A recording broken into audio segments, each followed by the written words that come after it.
Jackson. I teach Film 4. We have 2 films tonight because we have 2 Film 4 classes. So I want to give you kind of a sense of the agenda for the evening. We're going to screen 1 film, and then I'm going to ask that team to come up on stage. And we're going to try to do a more informal Q&A. So if you have any questions that you want to ask the team, just please raise your hand. If nobody has a question, I will just go ahead and start asking them to share a bit of the experience with you.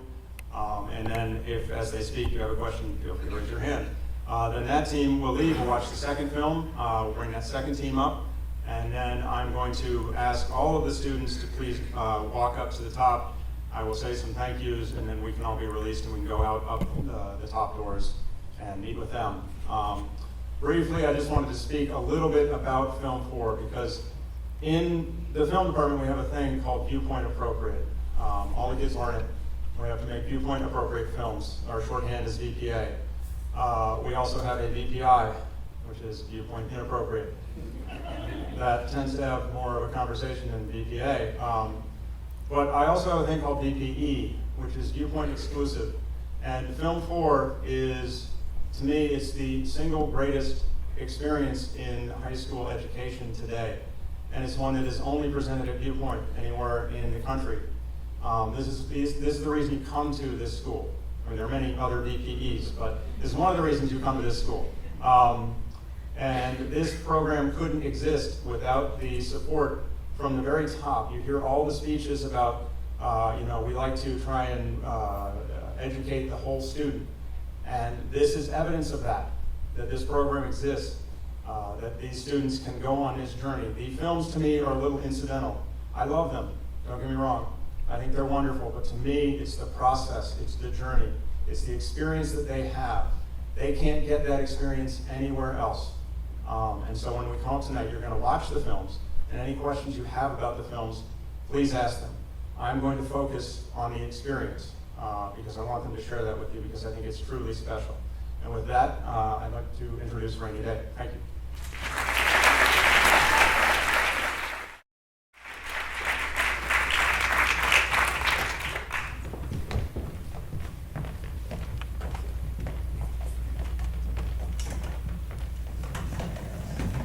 All right, so after you've taken a seat, can we go down, Nikki, on down? Just introduce yourself and your role on the film, please. I'm Nikki, and I was one of the producers on the film. I'm Charlie, and I was also one of the producers. I'm Jonathan Sullivan. I was in charge of Foley, ADR, and score. I'm Jack Whitkin, and I directed it. I'm David Cutler. I wrote it and animated it. I'm Adam Katzner, and I'm the director of photography.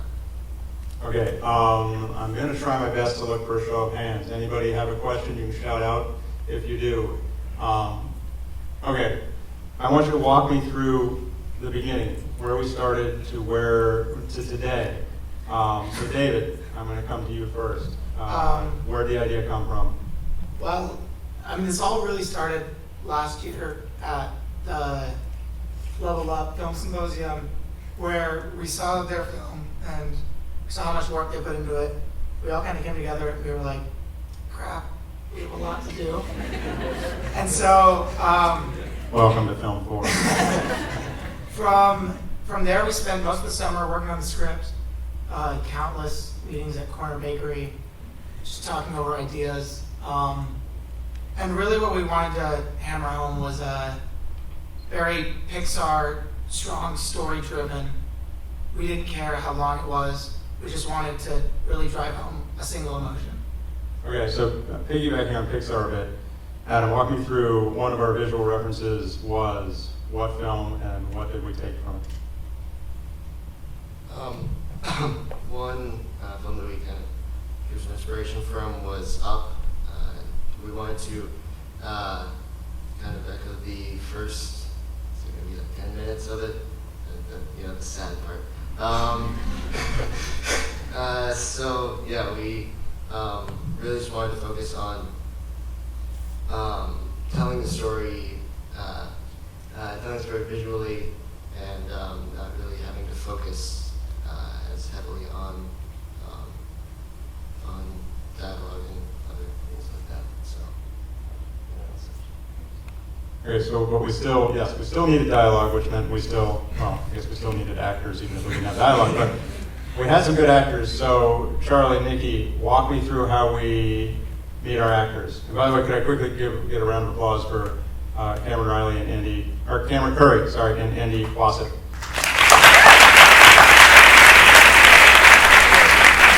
Cameron's up there.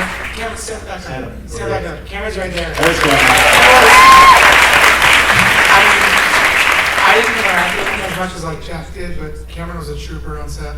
Yeah. Like, he worked some long days and really stayed very well focused for a young kid. Which is good. So how did we meet Cameron and Andy? A little short. Well, we met Cameron through a site where actors can post their listings, and we could post a listing, which what we did for our film, which was actually really helpful and interesting to see all the different kind of submissions you get from people. And through multiple trials of trying to find the perfect people to act in our film, we ended up with some wonderful actors, so it was great. Charlie will tell you about how complicated it got. Yeah, we had a few speed bumps along the way. Originally, we had an actor named David Graff. What happened was he was a member of SAG, which is the Screen Actors Guild, but due to restrictions with our school, we couldn't use him, so we had to let him go right before our first shoot date, and we had to find a new actor in a matter of 2 days. We ended up pushing the shoot date back a little bit, got a great actor in Andy. He came in, he auditioned for us, we loved him. He actually auditioned first for the other film, and we were auditioning at the same time. So he came to, we were like, we thought you were great there, could you audition for our film? We gave him a script, we read the lines, he was great, and then we basically hired him a few days later. Okay, I want to clarify one thing. It takes a community to make any film, and long, short, it doesn't matter. And there's so much that happens behind the scenes here. It's unbelievable. When I say it comes from the top down, we initially had a SAG actor because part of Film 4 is the students do the work. So they were in touch with SAG, and we were all set to get SAG waivers. Each film had a SAG representative, and they spoke with the rep on the phone multiple times. I finally speak with the rep, and they say, it's fine, it's easy to become a signatory to the Guild for student films. And don't worry about it, because we never follow up on student films. Like, we just don't care. But I said, all right, that sounds great. So go to the business office, and Chad too, God bless him, put in more hours than you can count trying to help us out with this. And he said, okay, great, can you give me the contract, the deal? And so we send it over, and Chad has some lawyers look at it, and sure enough, there's some very sticky language in there. And it would be irresponsible for us to try and sign that deal unless that language could be clarified. And the representative on the phone telling me, hey, we will never follow up on this is just not good enough. So we went down that path, and everybody tried to make it happen. And when we couldn't, we had to solve the problem. So we have actors, but we talked about 2 actors, but Jack, we had a 3rd actor. So walk me through this, because you get the experience of directing a film that is largely image-based, and you have a range of actors, one of whom is? My mom.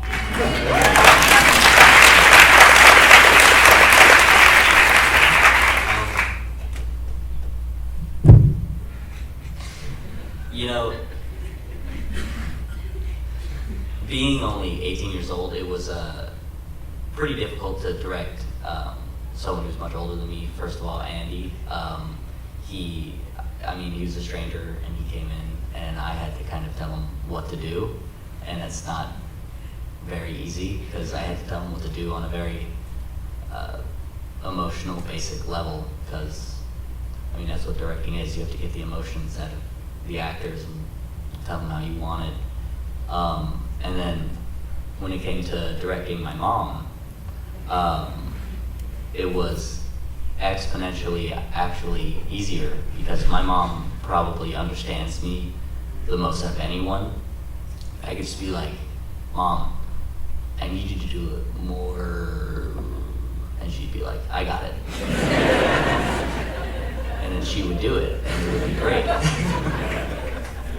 And it was really a great experience, and it was one of the only times I ever gotten to tell my mom what to do.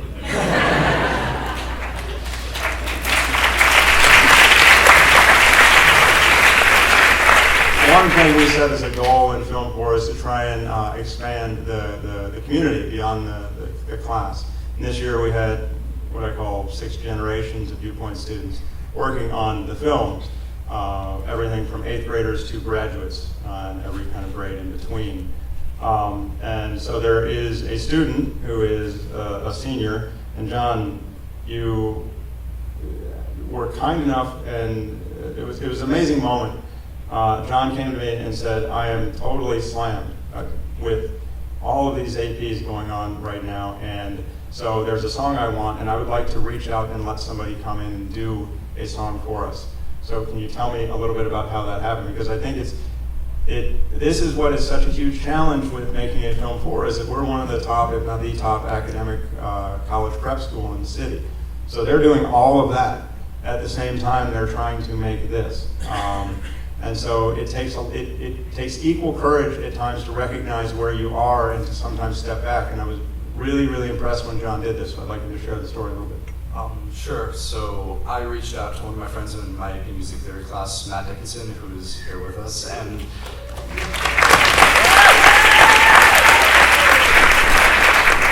being the absolutely amazing composer that he was, produced an amazing score that we were able to record and finish in a matter of a few days, which was exponentially helpful in being able to expedite getting this film completed and to the symposium. So that was a great experience. And also, in addition to working with Matt, I got to work with a junior, Matt Renetsky, who was our Pro Tools expert and was there with me for all of the ADR recording and helped to line up all of the ADR and record all the Foley and lay all the Foley, which was unbelievably helpful.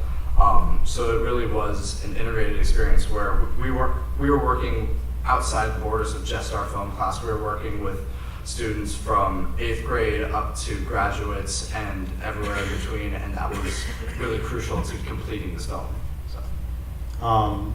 Yeah, I mean, I definitely agree. Like, we, as much work as this core group of 6 people did, we had people all over helping us out. Like, even like the littlest things. I know I had I think she's a sophomore, Madison Cummings, before when I started thinking about the animation process. I was considering doing it all by hand, and I mean, I do art, but she's done a lot of kind of character animation in classes outside of school, and so I went to her and she helped me out with a lot of stuff, and even though that stuff didn't get into the film, it helped with the whole process. She put in hours over her vacations and stuff helping me out, and it was like, yeah, there's a lot of help from a lot of people. Yeah, and that's it. I hate to keep saying what a great place this is, but that happens all the time here.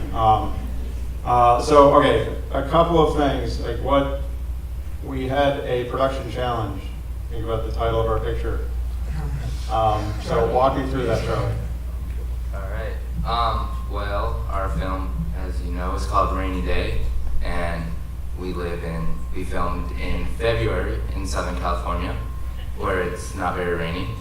So we had to find a way to mirror and have it look like there was real rain, make it the thunder, which John will tell you about later, and all make it really look like it was a rainy day. And what we did was on all the windows, we either put Viewpoint, which blocks out all the light, or we put an ND filter, and we used a hose and we sprayed slightly above the window, and it looked like real rain. And yeah. This guy right here went ahead and sprayed his own house with a hose, so Lou, our apologies for the new paint job. But yeah, it presented another production challenge in the fact that when you have a hose spraying against the window, you don't get the clearest audio, which meant that Cameron and Andy had to come in on another day and come into our vocal booth while also being able to get crisp, clear audio without the sound of a hose ruining paint on a house. So. All right, well, mentioning the vocal booth, with 2 more things I want to ask them. One is, we had a massive upgrade last summer to our department, and thank you very much to Bob and Paul and the community for allowing that to happen.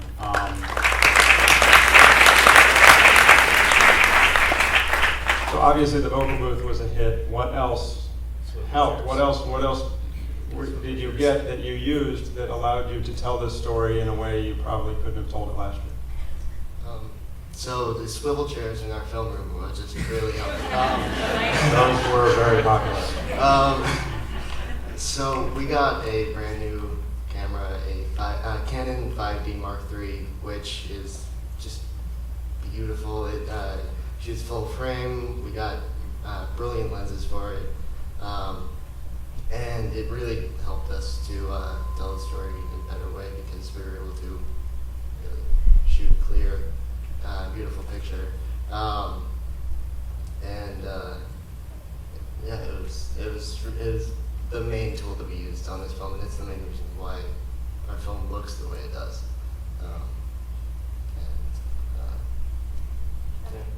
Well, another reason why our film looks the way it does, and you get all those smooth, awesome shots, especially the one of Cameron walking downstairs, down out his door, down the hallway, was we got a Steadicam this year too, which was great. So we had JMO as our Steadicam op, which was awesome. But we also had Adam, who had to learn how to use the Steadicam in one weekend and had to go the whole day operating that as well. So that was interesting. So congratulations on surviving. Yes. But definitely the tools that we received this year and that we have had so far have definitely made this film what it is, and it would not be nearly the same without them. So thank you. Thank you to JMO for teaching me how to use it in 3 days. And so last, I want to test their memory a little bit, see how much they've been depleted by this year. At the start of the year, I tell you two things are going to happen in film 4. And what are those two things? When did they happen? So the two things he tells us are, you're going to hate everyone in your team, and you're going to hate your movie. And those both happen. It's not a joke. But he also says you're going to love your team and you're going to love the movie too. So there's two sides to the story. Yes, by tonight, they will love each other and love their movie. But not necessarily lunch today. So when did it first happen? Because I have a memory of Charlie coming in, and I believe it was February. And this is when I knew, I was like, we got two great producers, and you need a producer to do this. He just sat the whole team down, and he said, all right, this is it. We hate each other. So we got to talk this out because we got to finish this film. Do you remember that day when you sat everybody down? Yeah, it was okay. That day was that. All right, okay. That day was when our shoot dates they kept getting moved due to just different issues. We were all kind of on a different page. Everyone was kind of mad at each other because, at that point, we're all frustrated because the shoot date keeps getting moved, and instead of looking to see what we can improve in ourselves, we're trying to blame other people for the reason that's happening. And we had multiple Facebook arguments. And then finally one day, I posted on Facebook, okay, this is what we're gonna do. We're all gonna meet in class tomorrow. We're gonna talk about it. We're gonna get everything out. So, because we're not gonna make a great film unless we're all on the same page, and that's the same for anything. Cooperation is key. And the next day, we all sat down in the film room. I said, all right, there's an issue between whether it was Stav and David or me and Jack or whatever, and I'm saying, this is how I feel, this is how you feel, and what can we do to get past that? And from that point on, we were extremely efficient, and we got our film done.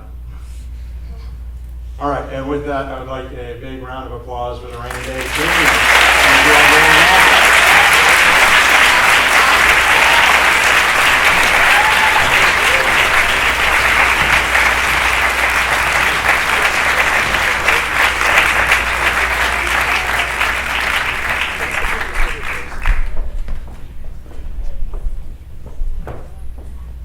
Okay, and with that, I would like to introduce the second film tonight, Mr. Brocklehurst.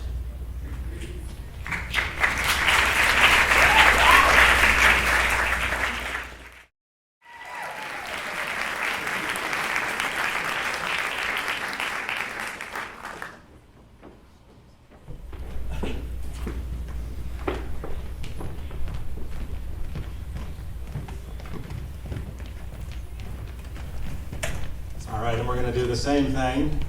Please, Portia, you can start. Name and position on the film, please. Hi, I'm Portia Adler, and I was one of the producers on the film. Hi, I'm Zach Ocean, and I was also one of the producers on the film. Hi, I'm Josh Ogner, and I'm also one of the producers, and I was also the first assistant director. Hi, I'm J-Mo Briggs. I was a camera operator, and I did the score for the movie. I'm Evan Bernstein, and I wrote it. Jordan Shelby, director and cinematographer. Toby Mickelson, art director. All right. This requires a touch of explaining, but it gets back to support from the top. And when I was talking about Viewpoint exclusive type stuff, this is exactly what I mean. For those of you who are unfamiliar, we have 2 freshmen and a junior who produced this film. This team last year came to me and said, we want to make a film 4 together. They'd been in film 3 together. And I said, okay, that's great. I sat them down and I said, who's going to produce this film? I see that we've got a shooter, we've got a writer, we've got an art director, we've got score covered, we got an operator, we got all that, but who's going to produce it? He went, and I said, we got a ton of paperwork to do, a ton of phone calls to make. So they looked at Toby. I said, Toby, you want to produce this film? He said, I hate making phone calls. I said, all right, how do you feel if I bring in producers for you? And Portia and Zach had distinguished themselves in 8th grade. In fact, Portia, when I met her, said, I want to, she was very interested in film, and I said, what do you want to do? And she said, I want to be Jerry Bruckheimer. Do you know what Jerry Bruckheimer does? And she said, Jerry Bruckheimer gets the money, delivers the film. And I said, we need to talk. So the team, to their credit, was open to it and brought in the producers. And Zach had gotten a film at a film festival last year in 8th grade, and Josh had already AD'd the Level Up shoot last year, and this team had worked with him a lot. So brought them, and this team said, that's great, let's do this. So go to the school, because most schools would never let this happen. And people, again, behind the scenes, worked very hard to try and arrange schedules so that freeze could fall during the time that the film 4 met. We had 3, explained to the school that we would have 3 co-producers so that they could step away at any point. If they were struggling academically or they just needed to check out because they had too many tests or too much homework or anything else, they could rely on the team. So this is what makes Viewpoint, and that's what you're seeing on the stage here. And so this is a unique moment in time for all of them. And I just think that they did a great job coming together and delivering a great film. So, anybody have any questions first? Any hands? No. All right. Right there. Oh, good. How do you guys do the parade scene? All right. Who wants to take that one? How did we do the I think parade you should scene? give that one to Jordan. What was the question? How do we shoot the parade scene? We staged it. No. We got on the orange line with our actors, and we shot. We had about 3 cameras running the entire time. We went all the way down to downtown LA and went around. We had to kind of come up with scenes as we went, and we got to Chinatown, which our producers planned was one of the spots there, and they were having a parade, and so that's how that happened. We got to LA and just shot. So it turned out really cool stuff. So, okay, getting to the parade was a very interesting part of it because, again, it's about the experience. I love the film, but it's the experience. So we didn't initially say, okay, Evan, walk me through Brocklehurst. Where do we start? Okay, well, where we started on this was a script with a completely different name and story. So that was last summer, and we spent some time on that, went through a few ideas on that, and then when we realized that we couldn't make it, it wasn't good enough, we started over from scratch. So That was after 15 drafts. yeah. So we started a blank page and we shot some ideas around, and I mean the story that was told tonight was really kind of a process that took many months of just figuring out what we wanted to say. And how many revisions did Brocklehurst take? It just got to the point where I stopped numbering them. I mean upwards of 30 plus, but I lost count. So it was a story that was evolving. It was very interesting when they came to me. They said, we want to tell a story where we flip it and kid our age changes your life. And I said, all right, with all due respect, there's absolutely nothing you could write in an essay that's going to change my life, and nothing you could do in 10 minutes screen time that's going to change my life. So they had to start from there. So the story evolved, and it's going all over the place. What were some of the locations that you worked on, Zach? Well, we started out and we were thinking for some of those Alex and Jenny scenes when they first were going to meet. We thought, wow, Griffith Park is an incredible location, so let's try that out. So we secured permits, we went there, we location scouted a lot of times, and we thought, it was a perfect fit. And it turned out that just the way things worked out, that's not what our film really wanted to be. Our film wanted to be something else, and Griffith Park wasn't the right place for that. So we moved on and we got different locations, and I think that was an incredible part of the experience was, having to adapt and move on and learn from our experiences. That's true. It didn't happen for one reason. She's sitting right there. Portia, walk us through why it didn't happen. It was too expensive. So we also wanted to shoot at this beach as well, which required a permit and our budget. And I was taking care of the budget, and I looked at it and went, we can't do both. And so I asked Jordan, which one did he want? And he goes, I want both. I'm like, no, you can't do that. And so we fought a little bit. We argued, but We gotten up at like 6 times and gotten to Griffith Park already. So. yeah. Basically, I asked him, like, is our main character going to be in it? No. Do we know what we want to shoot there? We're like, no. So, yeah, we got rid of it and chose to shoot in downtown LA, though. So it worked out for the best. So it worked out for the best. It did work out for the best with a lot of music. A 25-minute film takes a lot of music. Oh, yes. So tell me, walk me through that. Yeah. Is your uncle here, by the way? Yes, he's up there. All right, a round of applause. Thank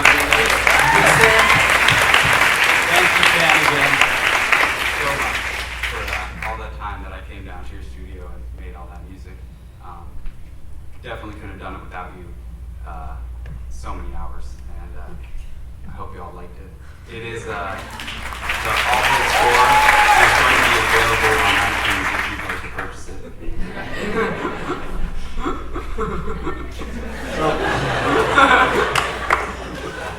Okay, one of the challenges, it's always easy to score, well, it's never easy to score a picture, but it's a lot easier when that picture is locked, so walk me through. Oh yeah, a lot of the picture wasn't even locked, so I was I just had to come up with it just from what I saw, and the only one that I actually got to set to the picture was the ending scene, that long piece over the ending scene, and everything else was just something I came up with, and we edited it in as best as we could. It was changing a lot. There wasn't really a set time where it was done completely. We were keep changing because we had so much footage because of the way we shot it with just kind of covering everything as much as we could. So he had to kind of just eyeball it or rate the music and help it fit in. I think it worked out. All right, so Josh, trying to AD a picture like this that is huge and evolving all the time, what was the biggest challenge for you? Probably my biggest challenge for scheduling this shoot, all the shoots on Mr. Brocklehurst, was just not really the amount we had to shoot, because I knew that both JMO and Jordan are great with a camera, and I knew that when they were set up, they could get it right away, and we wouldn't have to take it that many times. The thing was about how many times they wanted to take it. I would set up a certain amount of time for them to do a certain setup, but the issue was they always wanted more. And me being younger than Jordan, he would always be like, no, I'm just going to take this one more time. But it actually worked out in our favor because we got a lot more coverage. So. Okay, piece of movie magic. Was there something in there that you want to explain that they would not know? That was a good one, actually. It's kind of really small, but it's one of my favorite things about the movie, which it probably isn't okay because I love everything about the movie. We all worked really hard at it. It's just an incredible piece, but tiny little thing. Mr. Didden was obviously one of our actors in it, and his full name is Greg Didden. No, Craig Didden. Craig Didden. It's Craig. Sorry, Mr. Didden. It's Craig Didden. And we changed. We thought, well, his name doesn't come up in the film at all. So what do we call him? It doesn't really matter, right? So I just Greg Greg didn't. He changed his name from Craig didn't to Greg didn't for the film. And he obviously didn't really know that because he didn't tell anybody about it, but that's one of the small little things I love about it. This is just behind the scenes, which doesn't feel like that. Okay, so bringing us to Mr. Didden, I think it brings us to all of our actors, so I'd love to give a round of applause. Well, first, I just got to say, both films, again, it takes community. You see, in front of the camera, behind the camera, these families, you all have been so supportive of this process. It's unbelievable. I think it was a bit taken to extreme here. I cannot believe the dedication that both Monty and Anders had with this film, and that was. Just, I can't. Who are they? They're my parents and brother. My dad. Talk day. Yeah, Monty, who's our Mr. Brocklehurst, is my dad, and so basically, during the scouting process, we were having a lot of trouble finding somebody that could work with the part for both of these parts actually. So we went to them, and my dad did a lot of acting before, and a while ago, but yeah, I thought instantly, hey, he kind of fits the part. So I pitched it to these guys, and we sort of went with it because we were kind of exhausted all of their options. We did work with him last year. We did, actually. And yeah, in our last film, so he's worked with us before. So what this film basically, it's a very long film. It's a half-an-hour film. So it took, how many shoots do you guys think we did for this? A lot. A lot. An incredible amount of shoots. And which I could never repay them for all of the effort they put into this movie. All the times, all the incredibly late nights. The final shot there went 1 or 2 in the morning. Just, they worked so hard for this film for our high school that I don't know. I could thank you guys so much for that. Thank you. I think we were all appreciative.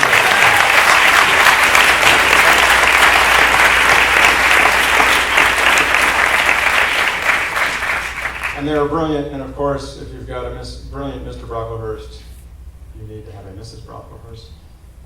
Is Lori here tonight? No, Lori is not here tonight. Okay, how do we find Lori? Well, we used the same casting site that Vicki mentioned earlier.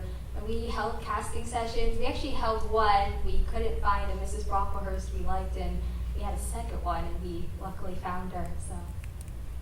And then finally, we needed to have somebody for Alex to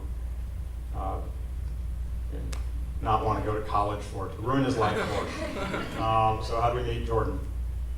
Same. The first audition. So she just kind of came in. We kind of didn't. We kind of had an idea of what Jenny would be like, but I think Jordan, the actor, she just walked in and our jaws almost dropped. I think the guys did, but The funny thing was she was the first actress to come in an audition for the role, and she seemed a little strange at first, but she really fit right away what our character was, and I think that's what grabbed all of our attentions.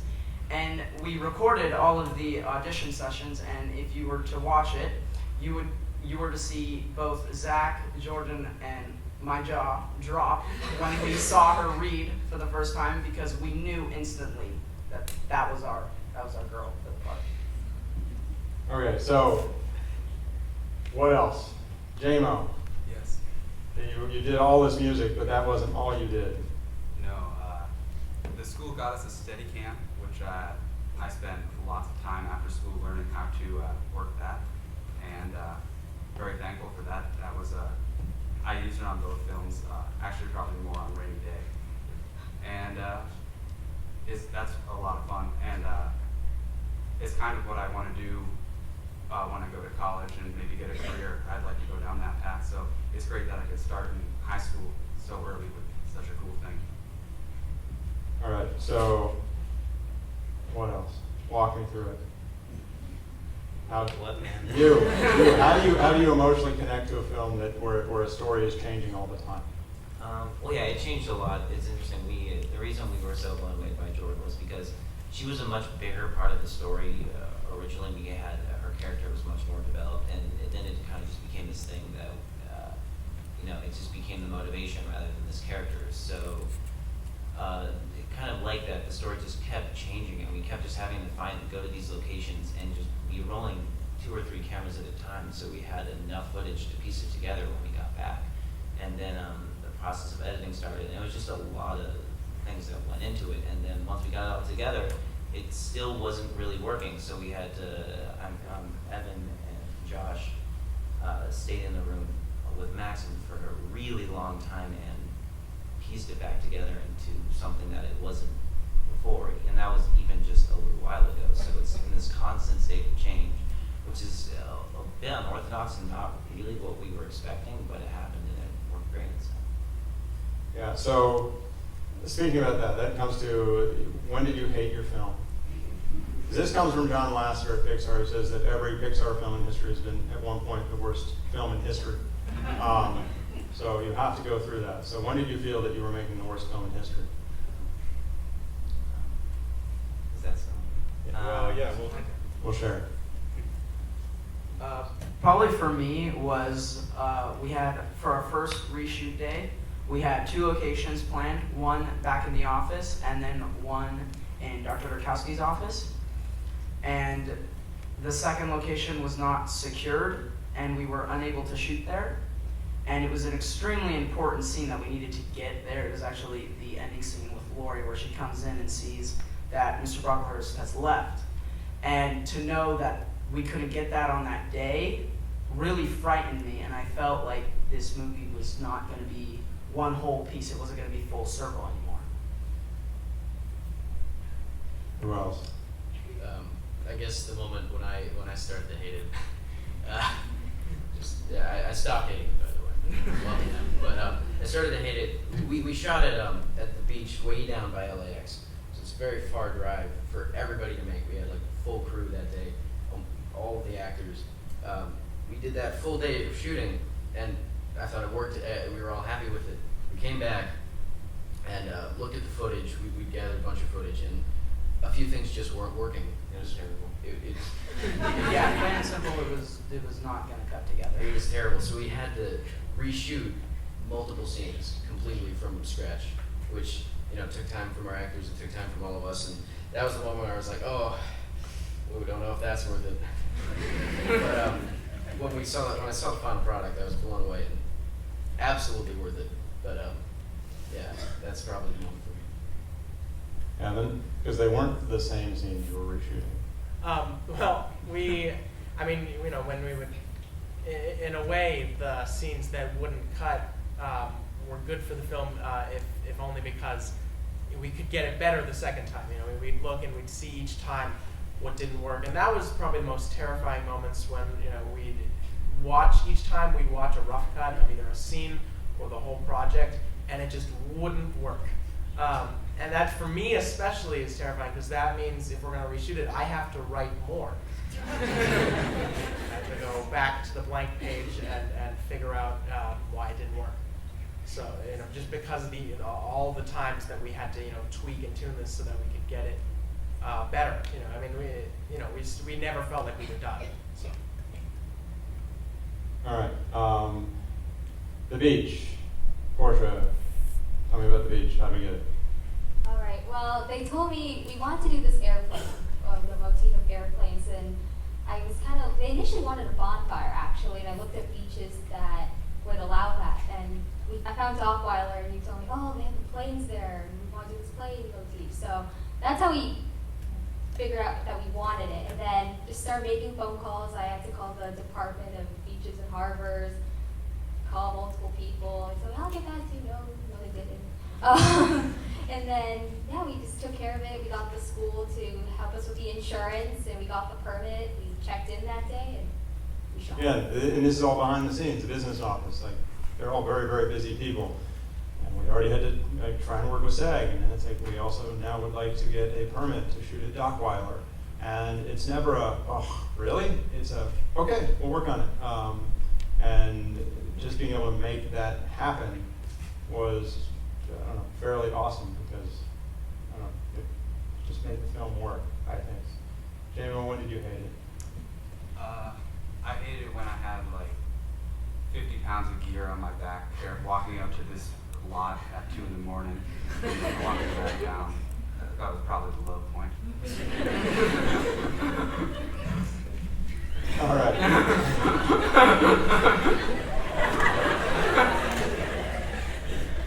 So, anything else? You liked it? It was fun? All right. Yeah. We have a big round of applause for the Mr. Brocklehurst.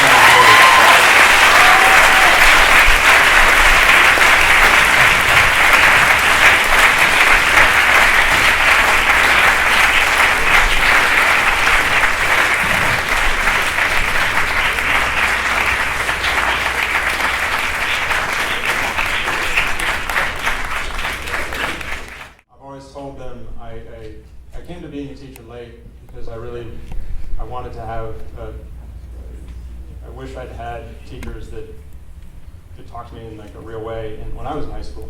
So I've always told my students, if there's one student who wants to learn, I'll be in the room. As long as somebody wants to learn, I'll be there. And so when we encounter problems on the film, I always try to say to them, for every problem, there's a solution. This is not a problem, it's an opportunity to make the film better. I'm so thrilled that I think they all, deservedly, as they should, feel like $1 million tonight. They've done great work. It's been my privilege to have the opportunity to have these experiences with them. I have to thank Bob and Paul and Catherine for giving me that privilege, and I hope I've done my best. I know I've done my best, and hopefully I've lived up to the trust they've put in me. It really is, it's an amazing community that has been built here. It's really a very, very strange place. It was peculiar when I first started here. I would go home to my wife for like 3 months and I just can't figure out what's going on with this place. I mean, if you told me they were Martians, I'd be like, oh, okay, that makes sense. They are all so friendly and supportive, and it really is, it's an elective, but it's so wholly supported like every other department here. And the kids are amazing. They're just so amazing. The thrill of this has been, where do they want to go with this story? What are they trying to say? And how can we try and get there? And how do we get these 7 kids and 6 kids in the other class to come together and unify around a vision they can all believe in and weather the storms that are going to come with that, the ups and the downs, so that they can come here tonight and be in love with what they made and love the experience that they've had. And honestly, it just comes from all of you. This is not something tuition covers. You can't pay tuition and make a project, a department like this happen, or a class like this happen. It comes from the support of the community. They're great kids. Thank you all very much for coming out, supporting the program, supporting the school. I hope you have a great weekend. I'm going to try and get some sleep now.